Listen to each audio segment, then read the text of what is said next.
Mereka nggak peduli kalian mau hidup atau enggak, mereka nggak peduli. Yang mereka peduli hanyalah uang dan kekuasaan. Mereka nggak peduli sama kalian. Yang bisa bantu diri lu adalah hanya diri lu sendiri.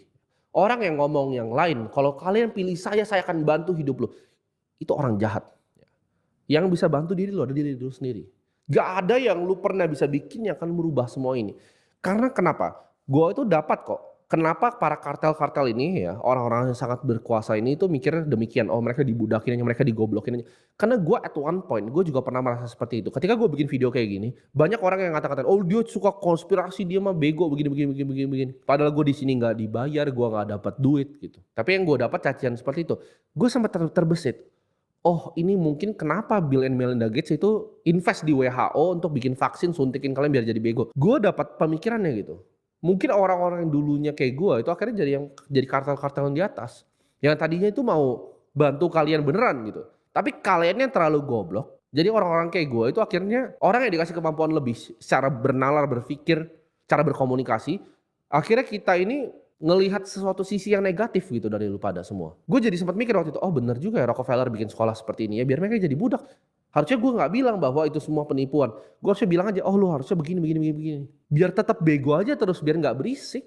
Kalian aja nggak bisa mikir gitu. Gimana coba caranya ada demokrasi di mana yang pilih itu semuanya bego? Itu kan kalian nggak bisa, nggak paham gitu. Kalau lu sampai ketemu ya seorang politisi yang benar-benar ngelakuin kepentingannya rakyat, apa yang terjadi? Politisinya pasti akan dipenjara. Karena semua ini bekerja seperti itu. Hukum itu adalah sebuah senjata. Ketika lu nggak ngikutin maunya kartel ini, lu ditunjuk, oke lu masuk gitu. Oke ada politisi nih membangkang nih dia penting kepentingan rakyat dibanding kepentingan gua nih, ya udah dia gua sikat nih pakai hukum yang gua punya. That's how the world works. Kooperasi sama mereka aman, nggak kooperasi masukin aja. Simple ya, ancam, punya kekuasaan cetak uang terus. That's how the game is played. Semua yang lu tahu tentang dunia ini adalah kebohongan. Semua berita yang lu lihat di media itu adalah kebohongan. Semua yang lu lihat di sejarah yang ditulis di sini adalah kebohongan. Indonesia nggak pernah disiksa sama Belanda. Ya, Indonesia tidak disiksa bahkan sama VOC itu sebuah perusahaan ya, gabungan perusahaan antara negara dan beberapa pengusaha besar. Itu VOC ya. Jadi bukan actually Belanda tapi VOC yang datang ke sini. Yang korupsi siapa? Pejabat daerah kita, orang kita ya.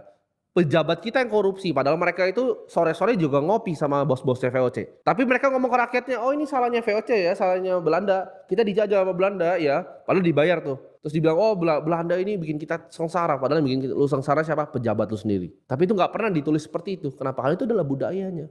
Gue bahkan udah pernah ngomongin video beberapa tahun lalu. Orang bilang, baru teriak-teriak dinasti politik. It's always been that way. It's always been that way. Nah, pertanyaan sekarang gini. Gue nggak mau video ini jadi video yang bikin kalian nggak punya semangat. Tapi gimana caranya untuk melihat ya, lewat kebohongannya? Satu, lu stop peduli dengan kebohongan-kebohongan mereka. Kalau ada temen lu yang bilang mau ikut FOMO ini, stop gitu. Lu diam dulu, lu pikir. Apakah ini benar, apakah ini salah? Apa yang gue benar-benar pikirin terhadap hal ini? Itu dulu. Lu stop dan lu mikir. Lu punya namanya, gue sebut peta realitas yang akurat. Lu bisa melihat dunia ini as it is. Bukan disetir sama influencer-influencer banci tampil tukang endorse ini gitu ya. Lu fokus di diri lu sendiri dan lu kalau punya teman-teman, karena gue percaya ya lingkungan tuh akan ngebentuk lu seperti apa. Kalau lu nongkrong terus teman lu ngomong, oh pernah nonton nggak match bola kemarin apa? Stop temenan sama dia. Kalian bilang, tapi kan saya hobi bola bang, saya hobi bola. Bola itu apa sih sebenarnya? Coba lu pikir deh. Bola itu adalah format lain dari Colosseum zaman Roma. Ketika orang miskin disuruh datang untuk nontonin, begituan lewat TV kecilnya. Oh ya seneng ya. Biar mereka nggak pernah pikir, oh Fiat itu scam. Mereka nggak pernah pikir. Oh bola ya seru ya, si ini menangnya 3-4 ya, oh yang ini 1-0 ya, 2-1 ya. That's how they brainwash you. Kalian harus cepat-cepat escape gap gini, karena gap ini akan nanti, ini gue akan gambarin ya pakai tangan gue. Lu kalau nggak di atas sini, ya lu di bawah sini, ini akan nanti gapnya akan nge-spread begini. Jadi lu harus meet certain threshold untuk bisa jadi yang di atas. Gapnya berapa lama? 10 tahun lagi ya, waktunya cuma 10 tahun lagi. Gimana caranya ke sana tadi? Fokus ke diri lu sendiri, improve diri lu, improve skill lu, nggak usah pedulin faktor eksternal yang lu tidak bisa kontrol. Lu tidak bisa kontrol ya. Yang lu bisa kontrol adalah apa? Oke, saya hari ini mau bangun pagi. Oke, saya hari ini mau kerja sekeras mungkin. Oke, hari ini saya mau belajar tentang hal-hal yang penting di dunia ini. Oke, saya mau upgrade skill saya di beberapa hal yang mungkin maju ke dunia ke depannya. Contohnya apa? Belajar beberapa hal. Satu adalah artificial intelligence. Oke, hari ini saya belajar apa itu machine learning. Dua, saya belajar apa itu future dari finance ya, blockchain ya, desentralisasi. Oh, DeFi itu protokolnya bekerja seperti apa? Apa sih tentang decentralized finance itu? Pelajari apa itu sebenarnya kriptografi, pelajari. Quantum resistant cryptography itu apa? Pelajari. Nextnya pelajari apa? Oh, renewable energy. Oh, dunia akan pakai energi yang terbarukan. Ini akan merubah dunia. Oh, kita tinggal di negara yang punya potensi luar biasa ya. Karena kita di tengah ya. Kita punya 40% sebenarnya dari kapasitas geothermal dunia. Tapi baru ditapin 4%. Itu pun sama BUMN besar. Pertamina geothermal dan lain-lain. Oh, bisa ya gue bikin perusahaan geothermal nanti ke depannya. Gue pelajari seperti apa. That's apa yang lu harus pikirin sekarang. Itu gue bongkar game plan gue. That's what I've been learning.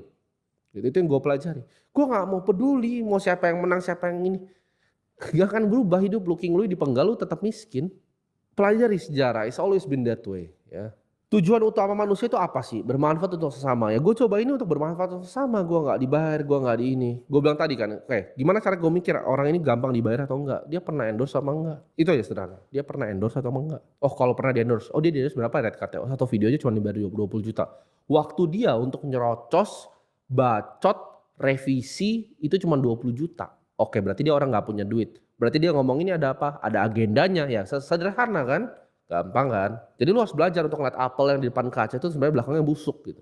Untuk bisa bermanfaat untuk orang itu adalah lu harus menyalurkan energi. Uang itu adalah energi. Value sendiri itu adalah energi. Lu harus belajar menyimpan energi dulu ya. Lu kerja di 3 industri tadi yang gue bilang, AI, ya lu bekerja di kripto, lu kerja di renewable energy, lu dapat energi dari situ ya. Lu simpan energinya, baru lu bisa menyalurkan ke orang-orang. Baru lu bisa kayak gue. Ya. Ketika gue udah punya energi, cukup energi buat nggak bisa dibayar, baru gue bisa menyalurkan energi gue ke kalian. Gue bisa menyalurkan ilmu gue ke kalian secara gratis. Itulah caranya untuk jadi manusia yang bermanfaat. Jadi untuk kalian para kelas menengah, the time is closing and the time is now to change.